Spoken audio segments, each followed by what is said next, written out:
হঠাৎ প্রেমে আসলো তুফান, ডুবলো তরি মাঝে। স্বপ্নখানা ভাঙতে দেখি সেই তুমি নেই কাছে।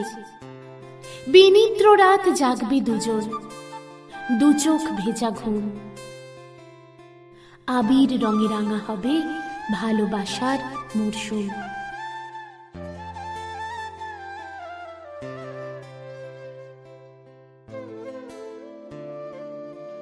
নমস্কার ভালোবাসার মরশুমের বন্ধুরা, কেমন আছো সবাই?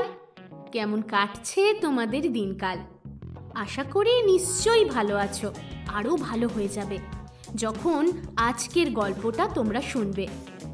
আজকের গল্পটা তো শুরু করবই, কিন্তু তার আগে ওই যে ভালোবাসার মরশুমের নতুন ভেঞ্চার, ঠিক ধরেছ, ভূত চর্চা।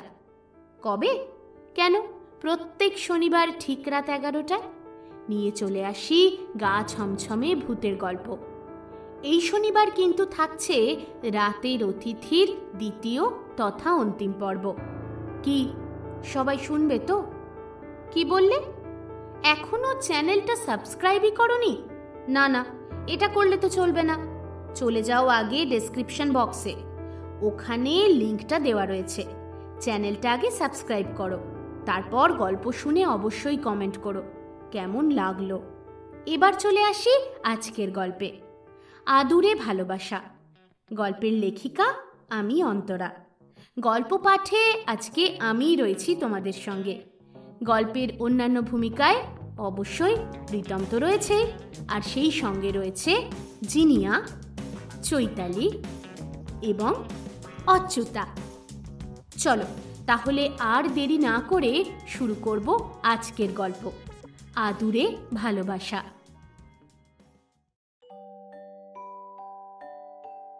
সোহাগিনীর জগৎটা যেন এক জীবন্ত রূপকথা। তার ঘরের দেওয়াল, জানলার পর্দা সবকিছুতেই গোলাপি রঙের আধিপত্য।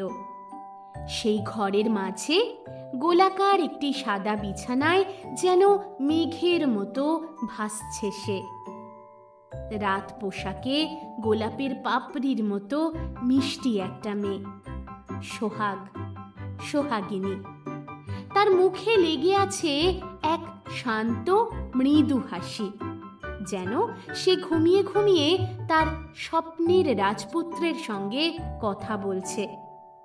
নামের মতোই সে সবার আদরের সোহাগ। তার বিশ্বাস এই বাস্তব দুনিয়াটা কেবলই একটা কঠিন পরীক্ষার জায়গা, আর তার স্বপ্নের রাজকুমার একদিন পক্ষীরাজ ঘোড়ায় চড়ে এসে তাকে নিয়ে যাবে এক অন্য পৃথিবীতে, যেখানে শুধু সুখ আর ভালোবাসা। সেই স্বপ্নের পৃথিবীর ঠিক উল্টো দিকে দোতলা বাড়িটার খোলা বারান্দায় দাঁড়িয়ে আছে আবির।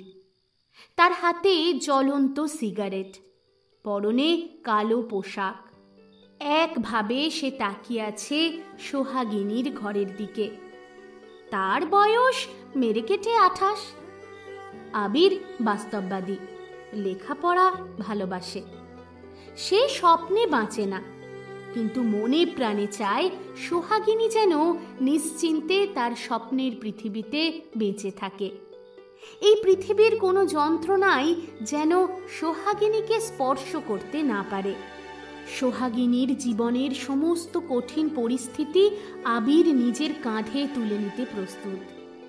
সে নিজে সব আঘাত মাথা পেতে নেবে, তবুও সোহাগিনীর গায়ে একটা আঁচড়ও পড়তে দেবে না। কিন্তু আবিরের মনে একটা গভীর ভয় রয়েছে।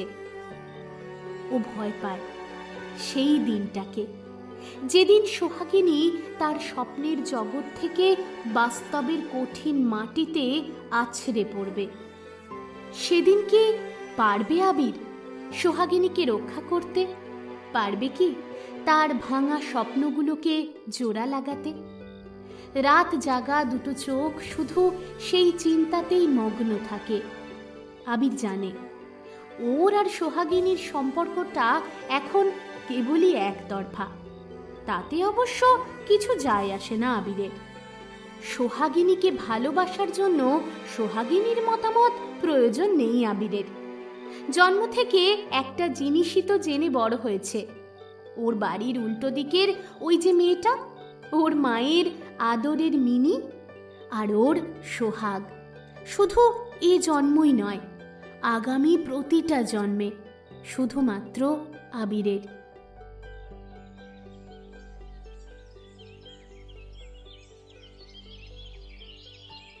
মিনি, এই মিনি, বেলা 10টা বাজতে চললো, তুই এখনো বিছানায়? সারা দিন তো উড়ে উড়ে বেড়াস এদিক ওদিক, আর সকাল 10টা অবধি ঘুম ভাঙে না মেয়ের। কি রে, উঠলি? মিনি, এই মিনি। উফ মা, আর একটু প্লিজ। আর একটু মানে? আর কত? হ্যাঁ, এরপর তো ব্রেকফাস্টের জায়গায় লাঞ্চ করতে হবে। ওঠ ওঠ। ওটাকে ব্রাঞ্চ বলে মা। যাই বলুক, বাংলায় ওটাকে জল খাবার বলে। ছি ছি, সবার কত কাজ হয়ে গেল। এই তো সকালবেলা আবিরকে দেখলাম কখন উঠে জিমে গেছে, তারপর বাড়িতে এসে একটা ব্যাচও পড়িয়েছে। এখন তো দেখলাম বাবার সঙ্গে অফিসে যাচ্ছে। এই তো কালকেই মীনাক্ষীদি বলছিল বিদেশেও ওদের কোম্পানির একটা ব্রাঞ্চ খুলবে আবির। আর আমার কপালটা দেখো, সত্যি আবিরের মতো ছেলে পাওয়া ভাগ্যের ব্যাপার। মা, তোমার এই রোজ রোজ ঘুম ভাঙানি গানটা না একদম ভালো লাগে না আমার। আর সকাল সকাল ওই জাম্বুবানটার কথা বলবে। প্লিজ আমার গানের কাছে বকে যেও না মা, ভালো লাগছে না, আমি ঘুমোবো। জাম্বুবান? কি সব বলছিস? লক্ষ্মী ছেলে, কত ভালো। আর তুই বাঁদরি, 7টা জন্ম নিলেও তুই ওর মতো হতে পারবি না। আমি ওর মতো হতেও চাই না মা, গোমরা মুখ, হুকোমুখো হ্যাংলা। আর হ্যাঁ শোনো, আমি কিন্তু আজ কলেজ যাব না, ঘুমোবো, ভালো লাগছে না। কেন কলেজ যাবি না কেন? বললাম তো ভালো লাগছে না। এটা কোনো কথা হলো মিনি? শুয়ে পড়বি না, যা যা ওঠ, কলেজ যা বলছি। উফ মা, good night, tata tata, bye bye, দরজাটা বন্ধ করে দিয়ে যাও, টাটা। কোনো রকমে কথাগুলো মাকে বলে আবারও ধপ করে শুয়ে পড়ল বিছানায়। সকাল 11টার আগে আজ আর মিনি রানীর ঘুম ভাঙবে বলে মনে হচ্ছে না, তাই আজ আপাতত ওর কলেজ ছুটি।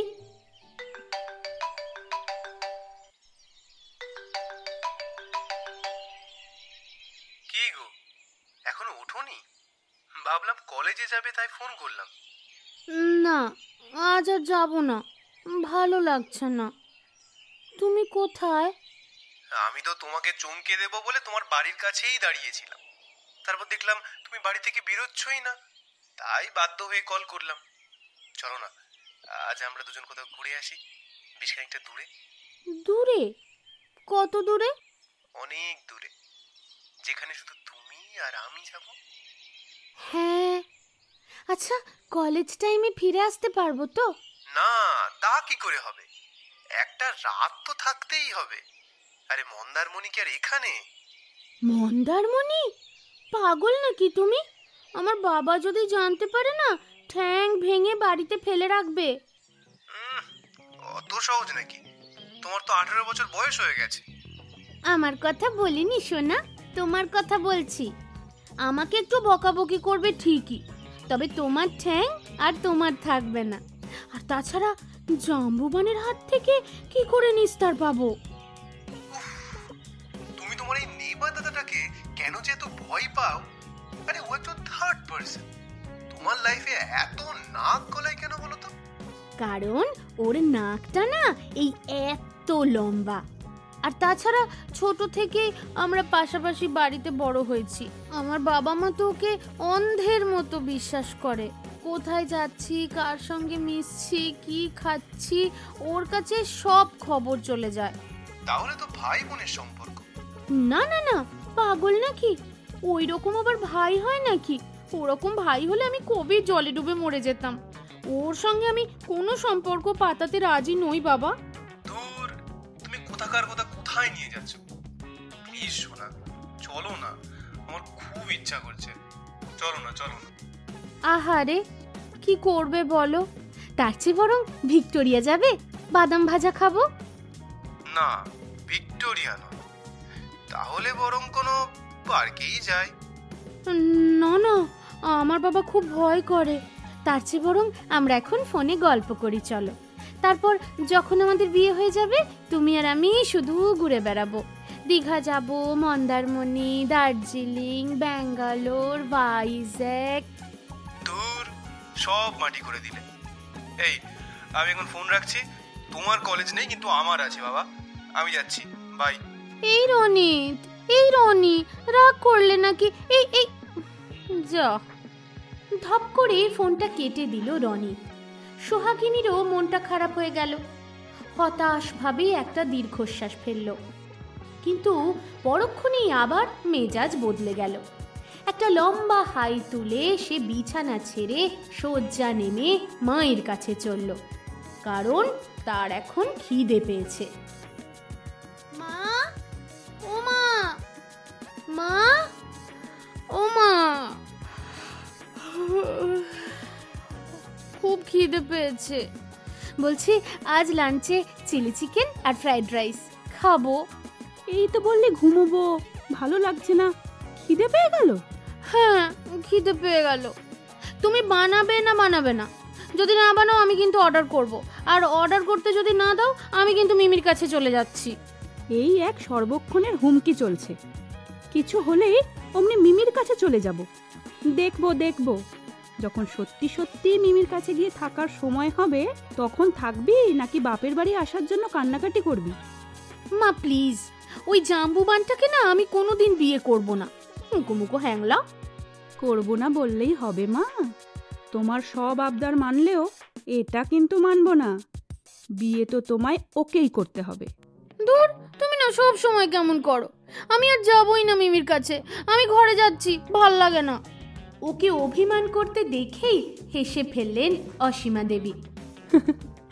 এত বড় হয়ে গেল, এখনো মেয়েটা ছেলে মানুষই গেল না।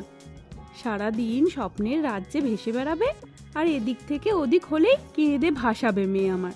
একে দূরে পাঠিয়েও তো আমি শান্তি পাবো না। বিয়ে আমি ওর এখানেই দেব। হাতে ফোনটা নিয়ে রনিতকে মেসেজ করতে করতে আবারও নিজের ঘরে চলে এলো সোহাগিনী। রনিতের সঙ্গে সোহাগিনীর সম্পর্ক ওই মোটামুটি 3-4 মাসের। রনিত দেখতে খুবই স্মার্ট আর হ্যান্ডসাম, অন্তত সোহাগিনীর কাছে। সোহাগিনী ওকে খুব পছন্দও করে, কিন্তু সোহাগিনীর স্বপ্নের পুরুষ যে রনিতই, সেটা এখনো কনফার্ম নয়। ও শুধু অপেক্ষা করছে। হয়তো ভগবান কোনো না কোনোভাবে ওকে একটা ইঙ্গিত তো দেবেনই, এই ছেলেটাই ওর জন্য সঠিক। এরপর লাঞ্চ টাঞ্চ করে বিকেলের দিকে আবারও মিনির ইচ্ছা করলো ওর মিমির কাছে যেতে। যেমন ভাবনা তেমন কাজ। মিমি! আরে আমার মিনি রানী যে, কি খবর? এতক্ষণে সময় হলো মিমির কাছে আসার? কি করব, হোমওয়ার্ক ছিল তো। জানো, আমি না এবার আমাদের কলেজ সোশ্যালে নাচ করছি। কোন গানটায় বলো তো? কোনটায়? ওই যে একটা গান আছে না, পাপা কি পরি হুঁ মে, ওইটা। তাই তো, আমার পরিমার জন্য ওই গানটাই তো ঠিক। আরও একটা গানে নাচ করছি, ওটা তুমি জানবে না, ওটা একটা ইংলিশ গান, কিন্তু নাচটা তুমি আমি দেখাতে পারি। দাঁড়াও, ফোনে আগে গানটা চালাই। ফোন দিয়ে ব্লুটুথটা কানেক্ট করে তারস্বরে গান বাজিয়ে কোমর দুলিয়ে দুলিয়ে নাচতে শুরু করলো সোহাগিনী। এদিকে মিমির দুলালি মিমির নাচ মিমি মায়ের তো খুব ভালো লাগছে। বাহ বাহ, খুব সুন্দর, বাহ বাহ, দারুণ হচ্ছে।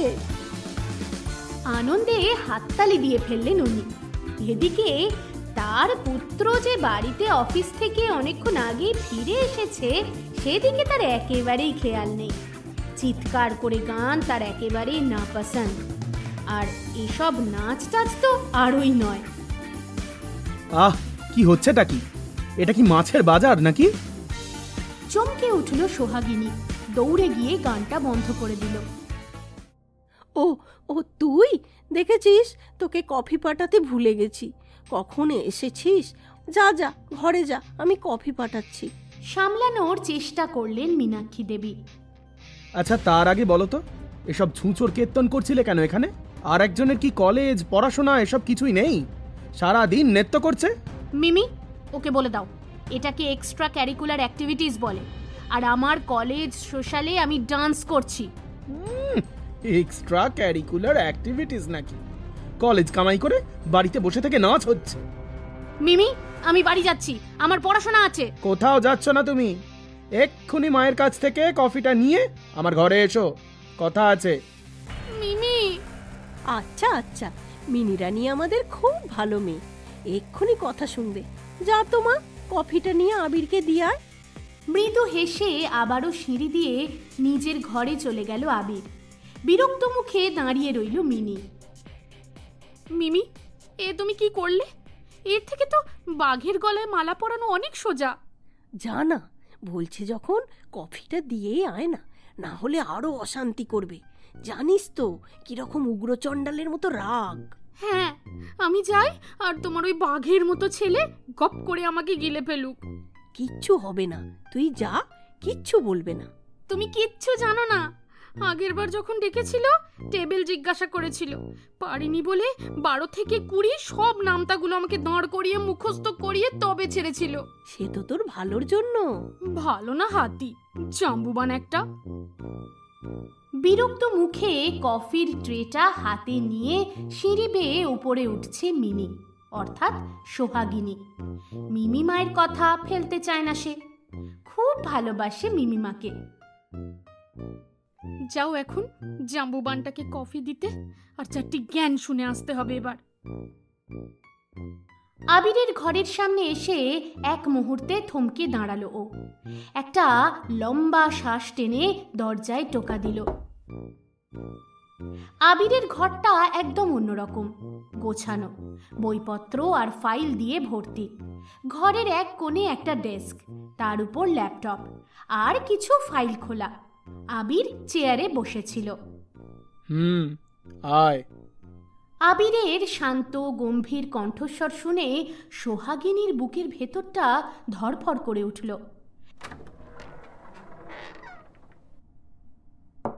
ট্রেটা কোনো রকমে টেবিলের উপরও রাখল।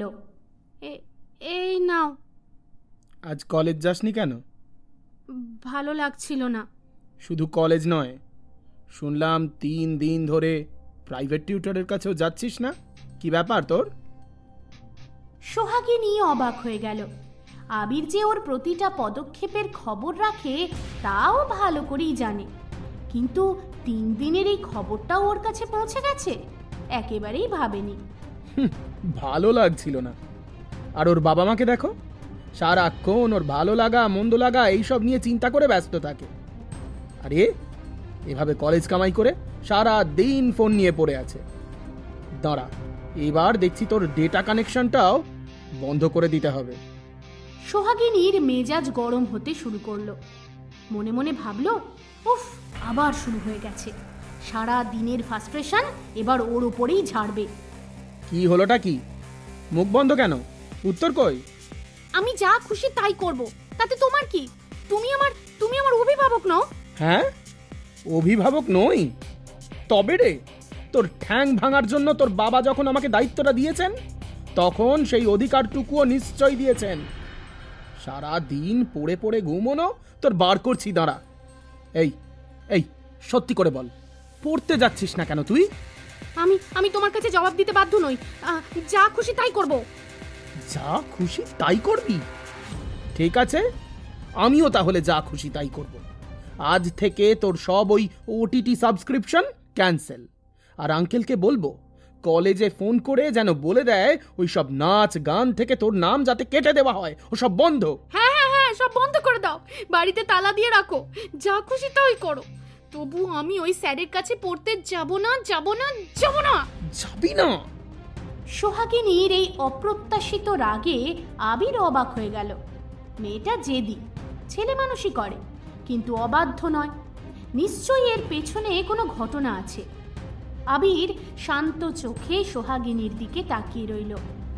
আবিরের এমন দৃষ্টিতেই শির দাঁড়াবে ঠান্ডা একটা স্রোত নেমে গেল সোহাগিনীর। হঠকারিতায় যেটা বলার নয় সেটাই বলে ফেলল। কি হলোটা কি? বলবি কিছু? আমি কিন্তু সব জানতে পারবো। কিছু হয়নি তো, কিচ্ছু হয়নি, পড়ার ব্যাচে কিচ্ছু হয়নি। আমি আসলে এমনি ভালো লাগে না পড়তে যেতে। বলছি আমি এখন বাড়ি যাই, পড়া আছে। সোহাগ। ভয়ে হাত পা ঠান্ডা হয়ে গেল সোহাগিনীর।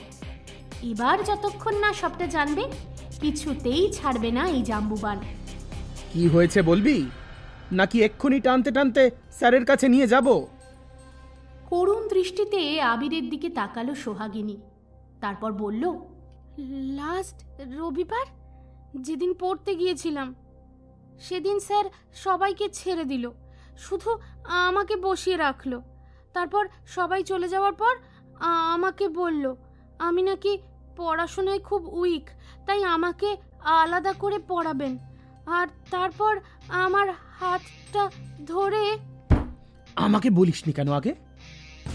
বাড়িতে বলেছিস? টেবিলের উপরে সজোরে আছড়ে পড়ল আবিরের হাতটা। ভয়ঙ্কর একটা শব্দ হলো। চমকে উঠল সোহাগিনী। ভয় ভয়ে তাকালো ও। কি হলোটা কি? কিছু একটা জিজ্ঞাসা করছি তো। বাড়িতে বলেছিস? না, বলিনি। কেন বলিসনি? আর বাড়িতে না বললেও আমাকে তো বলতে পারতিস। চল, এক্ষুনি আমার সঙ্গে চল। আজ তোর স্যারের হাতটা ভেঙে গুঁড়িয়ে আর একটা হাতে ধরিয়ে দিয়ে আসবো। চল। না না, কিছু করতে হবে না তোমার। শুধু শুধু আমার জন্য অশান্তি করবে, এসব ভালো লাগে না। এই, তোর স্যার যখন তোকে আলাদা করে পড়াবে বলেছিল, তোর হাতটা ধরেছিল, তখন কোথায় ছিল এসব কথা? হ্যাঁ, তোর ভালো লাগা না লাগা তখন সব পালিয়ে গিয়েছিল নাকি? নাকি নাকি তুইও চাইছিলিস? প্লিজ, এসব তুমি কি বলছো আবিরদা? চড় মারলি না কেন? লোকটাকে একটা ঠাটিয়ে চড় কেন মারলি না বলতো? কারণ আমার মনে হয়েছিল মানুষকে মানুষের ভালো লাগতেই পারে, যে কেউ যে কোনো কাউকে ভালোবাসতেই পারে। শিক্ষক বলে কি তার মনে ফিলিংস আসতে নেই? আর তাছাড়া আমাকে উনি বিরক্ত করেননি, আর প্রপোজও তো করেননি। তার আগেই তুমি চলে এসেছি। তবে আমি আর কোনোদিন পড়তে যাব না। আমাকে ভালোবাসার শাস্তি হিসাবে ওনার হাত পা সব ভেঙে দেওয়া হোক, এসব আমি চাই না। মানুষের মনের উপর কি কোনো জোর থাকে? বাবা, হ্যাঁ রে, কলেজে অ্যাকাউন্টেন্সি পড়তে যাস নাকি ভালোবাসা নিয়ে রিসার্চ করতে যাস? একটা অঙ্কের ফর্মুলা তো মনে থাকে না। ভালোবাসা নিয়ে উনি থিসিস কপচে দিচ্ছে খুব। অনেক বেশি বুঝে গেছিস না? লেখাপড়া সব বন্ধ করে বাড়িতে তালা বন্ধ করে রেখে দেব, বুঝবি তখন। বড় বড় বুলি, মুখ দিয়ে আর বেরোবে না। টপ টপ করে চোখ দিয়ে জল পড়তে থাকে সোহাগিনীর। সব সময় বকুনি দেবে, কেউ ওকে এত বকে না। এই জাম্বুবানটা ওকে সারা দিন বকে যায়। আর ওই মৌমিতাটা, ওর বিনুনি দুটো কেটে ফেলবেই আজ। এ নিশ্চয়ই ওই মেয়েটাই খবর দিয়েছে। চামচে একটা। এই, কি হলোটা কি? হ্যাঁ, কাঁদছিস কেন? চোখের জল মোচ। তোমার কি? আমি কাঁদছি তো নিজেই কাঁদাবে, আবার নিজেই বলবি চোখের জল মোচ। আর শোনো, আমার বিষয় না আমি খুব ভালো বুঝি। আমি ছোট বেবি নই, আমি অ্যাডাল্ট। আমার ভালো মন্দ আমি খুব ভালো বুঝি। তুমি না আমার ব্যাপারে না একটু কম নাক গলাও। আর তোমার ওই চামচা মৌমিতাকে বলবে, আর যদি আমার সঙ্গে মিশতে আসে না, তাহলে ও যে তোমার সঙ্গে ফ্লার্ট করে সেটা ওর বয়ফ্রেন্ডকে আমি বলে দেব। হোয়াট? আমি আসছি। এই, হ্যাঁ, যা যা যা। আর যাওয়ার আগে ওই ওয়ার্ড্রপটা খুলে একটা চকলেট আর একটা কি বলেছিলি, পান্ডা নাকি, ওটা আছে, নিয়ে যা। কি বললে? তুমি পান্ডা এনেছো? হ্যাঁ, নিয়ে এলাম। সত্যি একটা প্রাণী পছন্দ করেছিস। একদম তোর মতো দেখতে, অবিকল, আর তোর মতোই অলস। থ্যাংক ইউ আবিরদা, থ্যাংক ইউ। লাফাতে লাফাতে ঘর থেকে বেরিয়ে গেল সোহাগিনী। এতক্ষণের এত ঘটনা, এত কথা নিমেষে ভুলে গেল ছোট্ট একটা চকলেট আর টেডি বিয়ার হাতে পেয়ে। এদিকে আবিরের মাথা কফি খেয়ে ঠান্ডা হওয়ার বদলে আরো বেশি গরম হয়ে গেছে। সাহস তো কম নয় তনুদার। সোহাগিনীর হাত ধরেছে।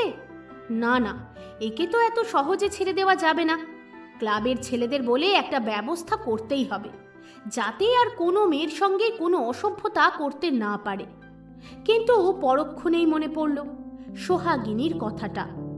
ভালো তো মানুষ মানুষকে বাঁচতেই পারে, তার জন্য হাত পা ভেঙে দেওয়াটা কি ঠিক? কিন্তু অন্য কারোর বিষয় হলে নাক গলাতো না আবির। কিন্তু বিষয়টা যখন সোহাগিনীর, তখন এত সহজে তো তনুদার মুক্তি নেই।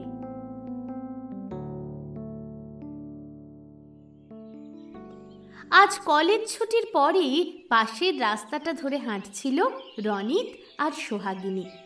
চারিদিকে পড়ন্ত বিকেলের স্নিগ্ধ আলো। জানো, কলেজের এই রাস্তাটা আমার সবচেয়ে সুন্দর লাগে। কেন? কারণ এই রাস্তাটা দিয়ে আমি আর তুমি অনেকটা পথ হাঁটতে পারি একসাথে। আজ না তোমাকে খুব সুন্দর লাগছে। এই খোলা চুল, চোখের কাজল, আর তোমার এই নরম হাতটা। আরে কি করছোটা কি? লোকজন দেখছে তো।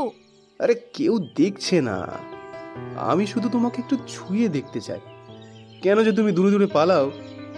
আরে তা নয়, আসলে আমার না কেমন যেন মনে হয় কেউ আমাদের সব সময় দেখছে, লক্ষ্য রাখছে। কে দেখছে? আমার ওই পাড়ার, মানে পাশের বাড়ির ওই জাম্বুবানটা। ও না সব জায়গায় থাকে জানো।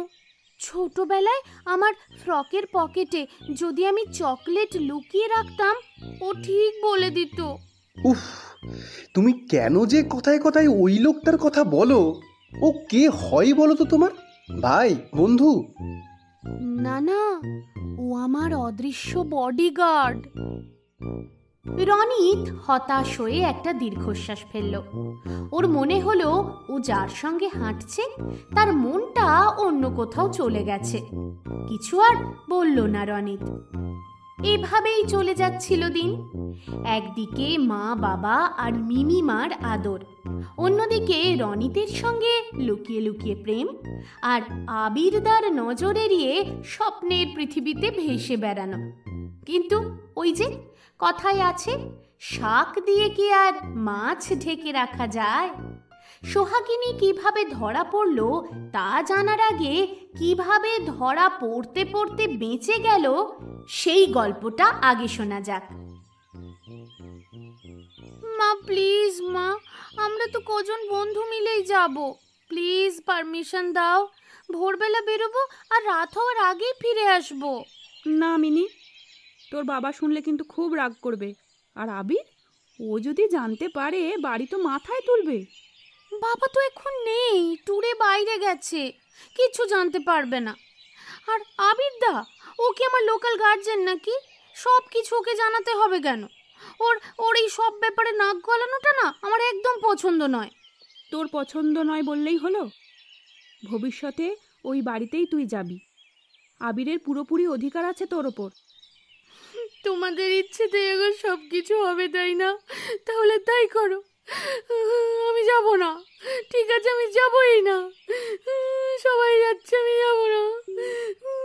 ঠিক আছে ঠিক আছে, আর কান্নাকাটি করতে হবে না। নাও হয়েছে, কিন্তু তাড়াতাড়ি ফিরবে বলে দিলাম। আর আমাকে প্রতি মুহূর্তে কিন্তু ফোন করবে। মুহূর্তেই বদলে গেল সোহাগিনীর মুড। আনন্দে একেবারে আত্মহারা হয়ে উঠল। দৌড়লো তার প্রাণের মানুষকে ফোন করবে বলে। কি ব্যাপার? তোমার তো এখন ফোন করার কথা নয়। খবর আছে, খবর আছে। আমার মা রাজি হয়ে গেছে, কালকে আমরা যাচ্ছি। সত্যি? কি করে রাজি করালে? আমি তো ভেবেছিলাম তোমার মা কিছুতেই রাজি হবে না। কি করে সেসব পরে বলবো, এখন শুধু এইটুকুই জানো, আমি কাল ভোরবেলা তৈরি থাকবো, তুমি গাড়ি নিয়ে চলে এসো। আমি তো আগেই তৈরি, আমি ভোর 6টায় পৌঁছে যাব। হ্যাঁ, কালকে আর কোনো ভয় নেই, কোনো বারণ নেই, শুধু আমরা দুজন। সারাদিন ঘুরবো, আইসক্রিম খাবো, যা ইচ্ছা তাই করব। উফ, মনে হচ্ছে যেন খোলা আকাশে পাখির মতো উড়ছি আমি। ইয়ে! আমিও কালকের জন্য ভীষণ এক্সাইটেড। আর কোনো চিন্তা নেই, কালকে শুধু মজাই মজা। ও এখন ফোন রাখি জানো, বাবা এখনো অনেক কাজ বাকি। নেল পলিশ পরতে হবে, ড্রেস সিলেক্ট করতে হবে। Good night. গুড নাইট সোহাগিনী, কাল দেখা হচ্ছে। রাত তখন বেশ গভীর। গোটা শহর শান্ত হয়ে গেলেও আবিরের মনে কোনো এক অজানা কারণে অস্থিরতা। ধীরে ধীরে ও ছাদে উঠে এলো। এটা ওর প্রতিদিনের অভ্যাস, নিজের সাথে কিছুটা সময় কাটানো। আবির পায়চারি করছিল, হাতে ধরা ছিল জ্বলন্ত সিগারেট। তার ধোঁয়া মিলিয়ে যাচ্ছিল আকাশের তারাদের মাঝে। হঠাৎ চোখ পড়ল পাশের ছাদে। অবাক হয়ে গেল, সোহাগিনী। রাত প্রায় 11টা। যার 9টার সময় মধ্যরাত, সে কিনা এত রাতে ছাদে ঘুরছে। আর শুধু তাই নয়, ছাদের এক প্রান্ত থেকে আর এক প্রান্ত দৌড়ে বেড়াচ্ছে। তার মুখে এক ঝলমলে হাসি। আবির হতভম্ব হয়ে গেল। সাধারণত জন্মদিনের আগে এত আনন্দে থাকে মেয়েটা, কিন্তু সেরকম তো কিছু নেই এখন। তাহলে এত উচ্ছ্বাস কেন?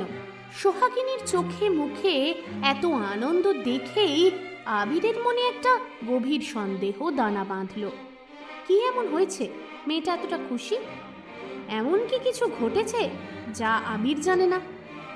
আবিরের মনে অজানা আশঙ্কার কালো মেঘ জমতে শুরু করলো। বুঝতে পারল সোহাগিনীর আনন্দের পেছনের কারণটা খুঁজে বের করা তার জন্য খুব জরুরি। আবির দ্রুত নিজের ঘরে ফিরে গেল। ফোনটা হাতে নিয়ে সোহাগিনীর নম্বর ডায়াল করলো। কিছুক্ষণ পরেই সোহাগিনী ফোন ধরল। তার কণ্ঠস্বরে তখনও খুশির রেশ। হ্যালো, কি হচ্ছেটা কি? রাত 11টা বাজে, ছাদে ওভাবে লাফালাফি করছিস কেন তুই? আরে তুমি, আমি ভাবলাম কে নাকি ফোন করলো। কি আবার করব, প্র্যাকটিস করছি। প্র্যাকটিস? কিসের প্র্যাকটিস? আরে কলেজ সোশ্যালে নাচের প্র্যাকটিস, মনে নেই বললাম তো। হ্যাঁ হ্যাঁ মনে আছে, কিন্তু সেটা রাত 11টা পর্যন্ত করতে হবে নাকি? সকালে কলেজ নেই নাকি? রাত দুপুরে নাচ প্র্যাকটিস করে কালকে বেলা অবধি ঘুমোবি আর কলেজ না যাওয়ার বাহানা দিবি? ধুর, তুমি কেন সবকিছুতেই বকো বলো তো? কাল আমাদের টিমের শেষ প্র্যাকটিস আছে, তাই আজকে আমি নিজেকে একা একা তৈরি করে নিচ্ছি। একা একা তৈরি করে নিচ্ছে, যত ফালতু কাজ। রাত জেগে এসব বাজে কাজে সময় ইনভেস্টমেন্ট। পড়াশোনা বলে কিছু নেই তোর? নাকি এসব করেই এমকমে চান্স পেয়ে যাবি তুই? ধুর, তুমিও না কিচ্ছু বোঝো না। এটাকে এক্সট্রা ক্যারিকুলার অ্যাক্টিভিটিস বলে, আর এই নাচটা আমার ভীষণ ভালো লাগে। ভালো লাগে না হাতি? ছাদে দৌড়োদৌড়ি করছে, এক্ষুনি মুখ থুবড়ে পড়বে, তারপর কি হবে? এই যা, এক্ষুনি নিচে যা। আর যদি তোকে ছাদে দেখেছি তাহলে তোর কপালে কিন্তু দুঃখ আছে। আবির আর কোনো কথা না বলে ফোনটা কেটে দিল। সোহাগিনী হতাশ হয়ে দাঁড়িয়ে রইল কিছুক্ষণ। তার হাসি উধাও হয়ে গেছে কোথায়। এদিকে সকালবেলা হাঁটতে হাঁটতে জিমে যাচ্ছে আবির। ও হেঁটেই যায়, বাড়ির কাছেই জিম, ওয়ার্ম আপটাও হয়ে যায়। আজকেও একই রকমভাবে জিম ব্যাগটা কাঁধে নিয়ে এগোচ্ছিল। হঠাৎ দ্রুত গতিতে পাশ দিয়ে একটা গাড়ি চলে গেল, আর রাস্তার জমা জল সোজা এসে একেবারে স্নান করিয়ে দিল আবিরকে। দেখতে পায় না? চোখে কানা নাকি? ইডিয়েট কোথাকার! প্রচণ্ড রেগে গেল আবির। তারপর ঘুরে তাকিয়েই দেখল ওদেরই গলির মুখে গাড়িটা দাঁড়ালো। এগিয়ে গেল আবির। এদের এভাবে ছেড়ে দেওয়াটা ঠিক নয়। কি ভাবে এরা? রাস্তার লোকজন কি পোকামাকড় নাকি, যেভাবে খুশি গাড়ি চালাবে? মাথা একেবারে গরম আবিরের। তারপর গিয়ে দেখল গাড়ির বাইরে দাঁড়িয়ে রয়েছে ওই বছর 24-25-এর একটা ছেলে। দেখেই মনে হলো বেশ উচ্চবিত্ত পরিবারের, কারণ তার জামা কাপড় মোটামুটি সব কিছুই ব্র্যান্ডেড। সাত সকালে যেখানে রোদের চিহ্নমাত্র নেই, চোখে চাপানো একটা দামি ব্র্যান্ডেড সানগ্লাস। গলির মুখে দাঁড়িয়ে গলির ভিতরেই উঁকি ঝুঁকি দিচ্ছে ছেলেটা। আবির রেগে গিয়ে এগিয়ে গেল। এই এই এই, দেখে গাড়ি চালাতে পারেন না? আপনি বা রাস্তার মাঝখানে দাঁড়িয়েছিলেন কেন? সাত সকালে আপনার কোনো কাজ নেই? এক্সকিউজ মি, আমার কাজ আছে কি নেই সেটা আমি আপনাকে জবাবদিহি করতে বাধ্য নই। আপনার দামি গাড়িতে নিশ্চয়ই হর্ন আছে, আর সেটা ব্যবহার করাও যায়। আপনি বা মাঝখান দিয়ে হাঁটছিলেন কেন? বাদিক দিয়ে হাঁটছিলেন না কেন? আমি ঠিকভাবেই হাঁটছিলাম। জমা জল আছে যখন, তখন আস্তে গাড়ি চালানোটাই নিয়ম, জানেন না? এই রোড ম্যানার্সগুলো বোধহয় শেখা নেই, তাই না? আর তাছাড়া এই গলির মধ্যে দিয়ে এত স্পিডে গাড়ি চালাচ্ছিলেনটাই বা কেন? কার বাড়ি এসেছেন আপনি? হ্যাঁ, আপনাকে জবাব দেব কেন? কারণ এই পাড়াতে আমি থাকি, আর একটা ফালতু কথা বললে না, লোক ডেকে দেখিয়ে দেব মজা। ঠিক তখনই রনিত দেখতে পেল। ওর মুখে হাসি ফুটে উঠল। দ্রুত বলে উঠল, এই জানতো এখান থেকে, আমার গার্লফ্রেন্ড আসছে। সকাল সকাল মুডটা খারাপ করে দেবেন না। আবির খানিকটা হতভম্ব হয়ে গেল। ওদেরই গলিতে এই ছেলেটার গার্লফ্রেন্ড? কোন মেয়েটা? দ্রুত পিছন ঘুরে তাকালো ও, কিন্তু কাউকে দেখতে পেল না। মাথা খারাপ হয়ে গেছে নাকি আপনার? নাকি চোখে বেশি দেখছেন? কই, কেউ তো নেই। আসছিল তো, হঠাৎ করে ওই বাদিকের বাড়িটায় ঢুকে গেল। কি হলো কিছুই তো বুঝলাম না। মিথ্যে কথা বলার জায়গা পান না? না, এই যান এখান থেকে, না হলে কিন্তু সোজা পুলিশ ডাকবো। রনিত এতটাই হতভম্ব হয়ে গিয়েছিল যে কোনো উত্তর দিতে পারছিল না। তাড়াতাড়ি গাড়িতে উঠে ফোনটা বার করলো। এদিকে ছেলেটাকে গাড়িতে উঠে পড়তে দেখেই আবির আর কথা বাড়ালো না, এগিয়ে গেল জিমের উদ্দেশ্যে। শুধু শুধু এই লোকটার জন্য আজকে এতটা দেরি হয়ে গেল। এদিকে রনিত কলের পর কল করতে থাকলো সোহাগিনীকে। কোনো উত্তর এলো না, কিন্তু খানিকক্ষণ পর সশরীরে এসে হাজির হলো সোহাগিনী। রনিত, তুমি এখনো বেঁচে আছো? ওই ভয়ঙ্কর প্রশ্নবাণ থেকে কি করে বাঁচলে তুমি? কি বলছো এসব? কোথায় হারিয়ে গিয়েছিলে? আর কোন ভয়ানক লোকটার কথা বলছো? ওই যে, ওটা তো আবির দা, তোমার আমাদের সবার জম। আজ তোমার জন্য আমার কপালে যে কি দুঃখ ছিল। কি বলছো? ওটা তোমার সেই পাশের বাড়ির জাম্বুমান। ও তো শুধু এসে অকারণে চেঁচামেচি করে গেল, তারপর আমিও দিলাম কিছু কথা শুনিয়ে। হায় ভগবান, তুমি ওর সঙ্গে ঝগড়াও করেছো? রনিত, তুমি জানো না তুমি আমার ঠিক কতটা ক্ষতি করলে। ও যদি আমাকে আজকে একটুও দেখে থাকে না, তাহলে আমার জীবন তো শেষই, সঙ্গে তোমারও। প্লিজ রনিত, আজ আর আমি কোথাও যাব না। ভয়ঙ্কর একটা ফাঁড়া কাটলো। কি বলছো এসব? এত প্ল্যান করলাম, ভোর 5টায় উঠে রেডি হয়ে এলাম, আর ওই জাম্বুমানের ভয় সব মাটি হয়ে যাবে?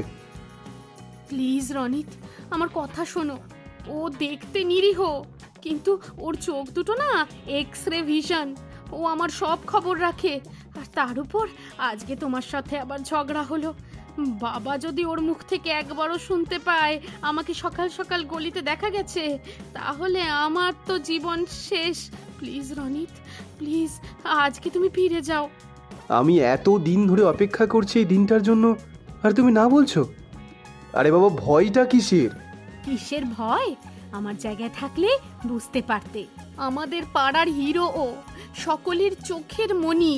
ও যা বলে তাই হয়। ও যদি জানতে পারে ওর নাকের ডগায় আমি অন্য কারোর সঙ্গে প্রেম করে বেড়াচ্ছি, তাহলে আমার জীবনটা শেষ হয়ে যাবে। রনিত, তোমার পায়ে পড়ছি, প্লিজ তুমি চলে যাও। ফাইন, আমি চলে যাচ্ছি। তোমার যা ইচ্ছে তাই করো, আমি গেলাম।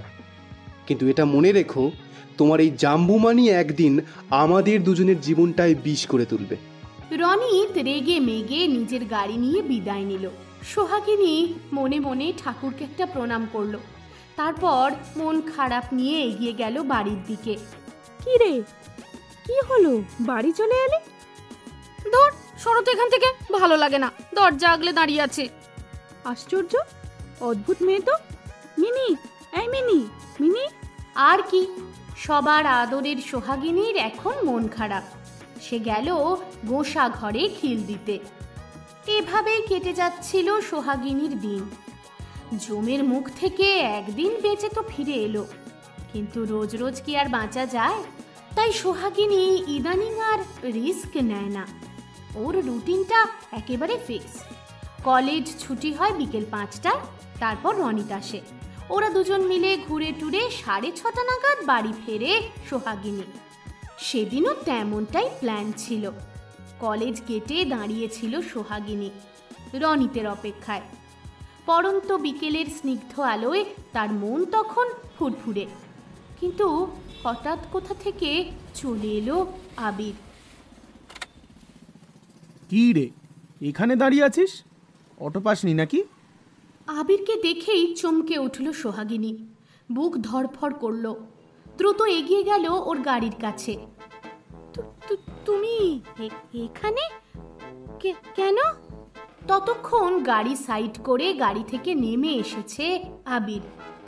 তুমি এখানে কেন? কেন মানে? আমার ইচ্ছে হয়েছে তাই এসেছি। কেন, তুই কি অন্য কাউকে এক্সপেক্ট করেছিলি নাকি?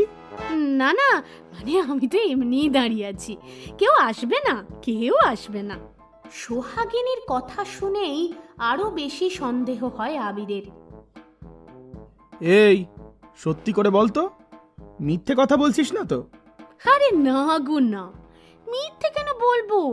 আচ্ছা ঠিক আছে, তাহলে চল আমি বাড়ি যাব, তোকেও ছেড়ে দিই, আর যাওয়ার আগে আইসক্রিম খাওয়াবো, চল।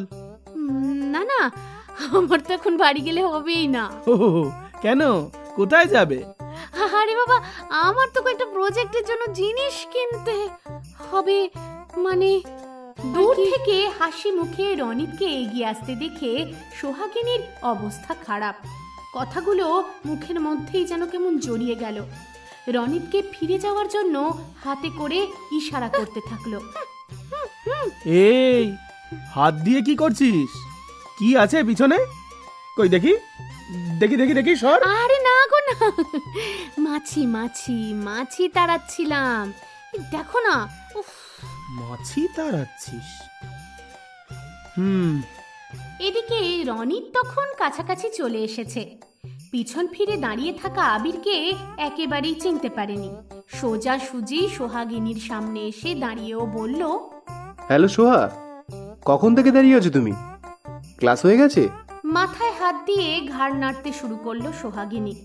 না, আজকেই ওর অন্তিম দিন মনে হচ্ছে। সোহা, নট ব্যাড। কি হলো, ঘাবড়ে গেলে কেন? আরে আসতে দেরি হয়েছে বলে একটু রাগ করেছো নিশ্চয়? আরে বলো না, বাইকটা এমন কাণ্ড। এই কে আপনি? আপনাকে তো আমি চিনি না। কি বলে যাচ্ছেন তখন থেকে? এতক্ষণে আবিরকে দেখে রনিতের মুখের রং একেবারে উড়ে গেল। ও সোহাগিনীর ইশারা এতক্ষণে বুঝতে পারলো। না মানে সরি, মানে আমি আসলে ভুল করে ফেলেছিলাম। মানে আমি আসলে অন্য একজনকে ভেবে আপনাকে না না মানে আমি আসি। হ্যাঁ আসি। এই এই এই, দাঁড়ান দাঁড়ান, কোথাও যাবেন না, দাঁড়ান এদিকে। ওই দেখো আবিরদা, তুমি আবার অচেনা লোকজনকে ধরে টানাটানি করছো কেন? আমরা তো এখন আইসক্রিম খেতে যাব, চলো চলো চলো। এই দাঁড়া দাঁড়া সোহাগ, দাঁড়া।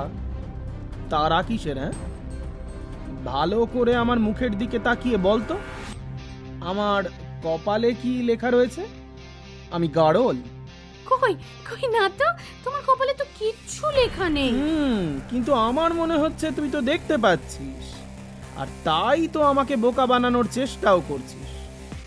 আর এই যে তুই উচ্চিংড়ে, সেদিনকে খুব যদি ভুল না বলে থাকি, তোকেই তো পাড়ায় দেখেছিলাম না? আচ্ছা, এত দূর, তার মানে সোহাগিনীর পিছনে তুই পড়ে আছিস, তাই তো? না না, কে সোহাগিনী? আমি ওকে চিনি না। ও আচ্ছা, তাই বুঝি, চিনিস না? ও আবিরদা, বাদ দাও না, চলো চলো। যাব তো, তবে এই যে মিস্টার, তুমি যেই হও না কেন, আর যেন কোনো দিন সোহাগিনীর সঙ্গে তোমায় না দেখি। আর হ্যাঁ, যদি কোনোদিন আমাদের পাড়ায় দেখতে পেয়েছি, তাহলে গাড়ি সমেত এমন হাওয়া করে দেব যে গোটা বিশ্বের কেউ কোথাও খুঁজে পাবে না। মাথায় রেখো কথাটা। রাগী দৃষ্টিতে একবার সোহাগিনীর দিকে তাকালো আবির। তারপর ওর হাত ধরে সোজা নিয়ে গিয়ে গাড়িতে বসিয়ে দিল। সোহাগিনীর কথা বলার আর ক্ষমতা নেই, মাথা নিচু করে বসে রইল। চলতে শুরু করলো গাড়ি, তাও আবার বেশ দ্রুত বেগে। কবে থেকে চলছে এসব? কি হলো বল, কবে থেকে চলছে? রনিত আমার বন্ধু। শুধু বন্ধু? হ্যাঁ। তাহলে লুকিয়ে লুকিয়ে দেখা করছিলি কেন? আমাকে দেখে ভয় পেয়ে গেলি কেন? এমনি, তুমি তো আমার সব বন্ধুদেরই চমকাও। মাথায় তো তোমার একটুখানি স্ক্রুটা ঢিলা আছে। এই কি বললি? অকারণে আমি বকাবকি করি? খুব সাহস হয়েছে না তোর? বেশ করব, সাহস দেখাবো। তুমি বলার কে শুনি? আমি কে তাই না? দাঁড়া, তোর এমন ব্যবস্থা করব না আমি। কিচ্ছু করতে পারবি না তুমি। রাগ দেখানো ছাড়া আর কি পারো তুমি? ও, আমি তোকে শুধু রাগ দেখাই? হ্যাঁ, দেখাওই তো। ছোটবেলায় তুমি কত ভালো ছিলে, কি সুন্দর আমরা একসাথে ঘুরতে যেতাম, গল্প করতাম, খেলতাম। আর এখন তুমি তুই চাস আমি তোর সঙ্গে খেলি, ঘুরে বেড়াই? না, ঠিক তা বলিনি, কিন্তু গাড়িটা রাস্তার পাশে থামিয়ে দিল আবির। তারপর সোহাগিনীর দিকে তাকিয়ে বলল, আচ্ছা, কেন বুঝিস না সোহাগ? তুই বড় হয়েছিস, ছোটবেলায় যেমনটা ছিল এখনো কি তেমনটাই থাকবে? কেন তুই আমার ফিলিংসটা বুঝিস না? একবারও ভাবিস না কোনো কাজ করার আগে আমার কেমন লাগবে? ফিলিংস? তোমার আবার কি ফিলিংস? কোনোদিন তো কিছু বলনি। সব মুখে বলে দিতে হয় না, কিছু বিষয় বুঝে নিতে হয়। হ্যাঁ, আমারও তো বুদ্ধি নেই, আর আমি বুঝতেও চাই না। সোহাগ প্লিজ, আমায় রাগিয়ে দিস না। এমন কিছু করিস না যে কঠিন সিদ্ধান্ত নিতে আমি বাধ্য হই। এই শোনো, আমার যা ইচ্ছা আমি তাই করব। বাবা ফিরুক, সব বাবাকে বলে দেব। সামান্য হাসলো আবির। মেয়েটা এখনো নিজের ভালো মন্দ কিছুই বোঝে না, শুধু নামেই বড় হয়েছে। কি করে বুঝবে আবিরের ফিলিংস? তবে আবিরও ছাড়ার পাত্র নয়। কি নাম বলল? রনিত। এবার তার একটা ব্যবস্থা করতে হবে। এদিকে গাড়িতে চুপচাপ বসে আছে সোহাগিনী। আবিরের রাগী চোখে তাকিয়ে থাকার সাহসই পাচ্ছে না। হঠাৎ গাড়িটা একটা দোকানের সামনে থামতেই সোহাগিনী সুযোগটা কাজে লাগালো। আমি গাড়ি থেকে নামবো। কেন, বাড়ি যাবি না? হ্যাঁ যাব, তবে তার আগে প্রজেক্টের জিনিসগুলো তো কিনবো। কোথা থেকে কিনবি আমায় বল, আমি নিয়ে যাচ্ছি। এতক্ষণ কলেজে ছিলিস, খিদেও তো পেয়েছে। কি খাবি বল? আবিরদা, আমি কিছু জিনিস কিনবো যেগুলো ফিমেল নেসেসারি। সেখানেও কি তুমি আমার পিছু পিছু যাবে নাকি? ও আচ্ছা আচ্ছা, না না ঠিক আছে, তুই যা। আর হ্যাঁ, বাড়িতে গিয়ে একবার আমার কাছে আসবি তো। তোর পড়াশোনা কতদূর কি হচ্ছে একটু দেখে দেব। অন্য সময় হলে সোহাগিনী আচ্ছা করে মুখ ঝামটা দিত, কিন্তু এখন ওর শুধুই পালানোর তাড়া। বেচারা রনিত কি ভাবছে কে জানে। ঠিক আছে, আমি যাব। এক মুহূর্ত অপেক্ষা করলো না, গাড়ি থেকে ছুটে বেরিয়ে গেল। আবির মৃদু হেসে গাড়ি নিয়ে এগিয়ে গেল। গাড়িটা নিয়ে কিছুটা এগোতেই খেয়াল করলো ব্যাগটা গাড়িতেই ফেলে গেছে মেয়েটা, সঙ্গে শুধু ফোন আছে। কি আশ্চর্য, খেয়াল পর্যন্ত নেই। আবির গাড়ি ঘোরালো। এদিকে আবিরদের গাড়ির পিছনে পিছনেই আসছিল রনিত। হঠাৎ গাড়ি থেকে সোহাগিনীকে নামতে দেখেই একটু দূরে দাঁড়িয়ে গিয়েছিল। সোহাগিনী নেমে বাঁ দিকের গলিটায় ঢুকতে যেতেই রনিত এগিয়ে গেল। এই সোহা। আরে তুমি এখানে? আমি তো তোমাকেই ফোন করতে যাচ্ছিলাম। ইস, কিরকম ধরা পড়ছিলাম বলো। কি যে হবে আমার কে জানে। কি আবার হবে? কিছুই হবে না, চলো তোমাকে নামিয়ে দেই। তবে তার আগে পার্কে যাব, অনেকদিন পাশাপাশি হাঁটিনি। হাঁটার আর দরকার নেই। যদি ওই আবিরদা একবার একসাথে দেখতে পায় না, ঠ্যাং দুটো আমার ভেঙে দেবে। কেন যে এত ভয় পাও? এসো। তার আগে দাঁড়াও, এই গলিটাতেই তো মনীষার বাড়ি। ওর থেকে কয়েকটা জিনিস নেব, হ্যান্ডমেড জুয়েলারি। আজকেই নেব, ও ফোন করেছিল। তুমি গাড়িটা রেখে হেঁটে হেঁটে আমার সঙ্গে চলো। চলো তাহলে। এদিকে গাড়িটা নিয়ে আস্তে আস্তে হঠাৎই যে গলির মুখে সোহাগিনী নেমে গেল, সেখানে একটা বাইক দেখতে পেল আবির। বাইকের নাম্বারটা ভীষণ চেনা লাগলো। হ্যাঁ, কিছুক্ষণ আগে এই বাইকটাতেই তো ছেলেটা। আর কিছু ভাবল না আবির। গাড়িটা রেখে সোজা ঢুকে গেল গলির ভেতর। আলো আঁধারি গলি, লোকজন কম। সোহাগিনী ভয় ভয় হাঁটছে। যদি ওর বান্ধবী একবার ওর সঙ্গে এই রনিতকে দেখে নেয়, ঠিক মায়ের কানে কথাটা পৌঁছে যাবে। মেয়েটা বড্ড কথা লাগায়। গলির একটু ভেতরে ঢুকতেই হঠাৎ রনিত সোহাগিনীর হাতটা ধরে একটু সাইডে নিয়ে এলো। কি কি হলো? কি করছো? আরে শোনো না, তোমাকে একটা কথা বলবো।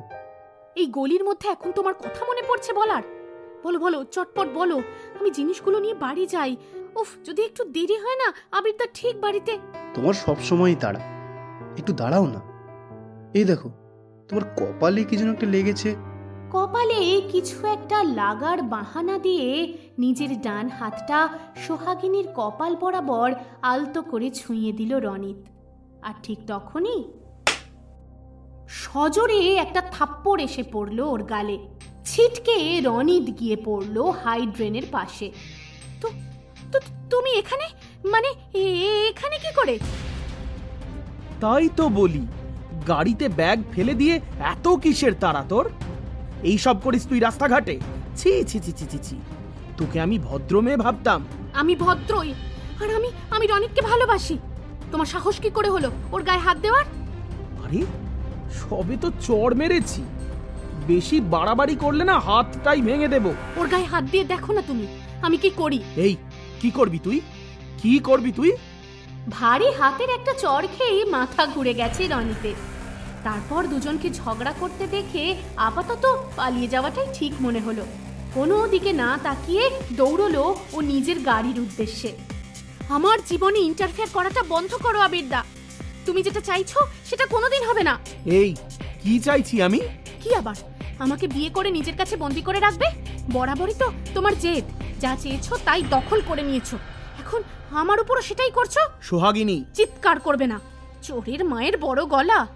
আচ্ছা বুঝতে পেরেছি, ভালো কথায় তুই শোধরাবি না। চল চল আমার সঙ্গে। আমি তো খুব খারাপ, তাই না? কতটা খারাপ হতে পারি আজ তোকে দেখিয়ে দেব। চল।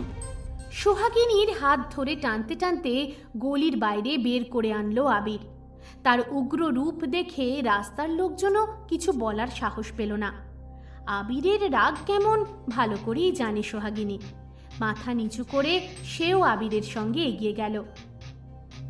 দরজা খুলেই আবিরের রাগী চেহারা আর মেয়ের কান্না ভেজা চোখ দুটো দেখেই বুকটা কেমন করে উঠল অসীমা দেবীর। চিন্তিত গলায় বলে উঠলেন, এ কি হয়েছে আবির? এখনো কিছু হয়নি, তবে আমি যদি সেদিন দেখতে না পেতাম অনেক কিছু হতে পারত। কোন দিনের কথা বলছো আবির? কি হয়েছে আমাকে বলো। কি রে মিনি, কি হয়েছে? কাঁদছিস কেন? মাথা নিচু করে ঘরে ঢুকে গেল সোহাগিনী। বিস্তারিত সবটাই জানালো আবির অসীমা দেবীকে। ছি ছি ছি ছি ছি, এ কি করেছিস মিনি?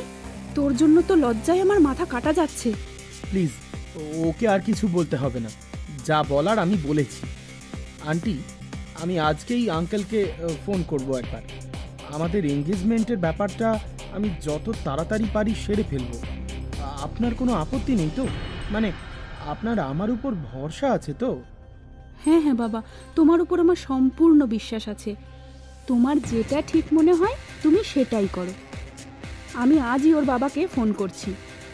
এই মেয়েকে কিছুতেই বাড়িতে রাখবো না আমি।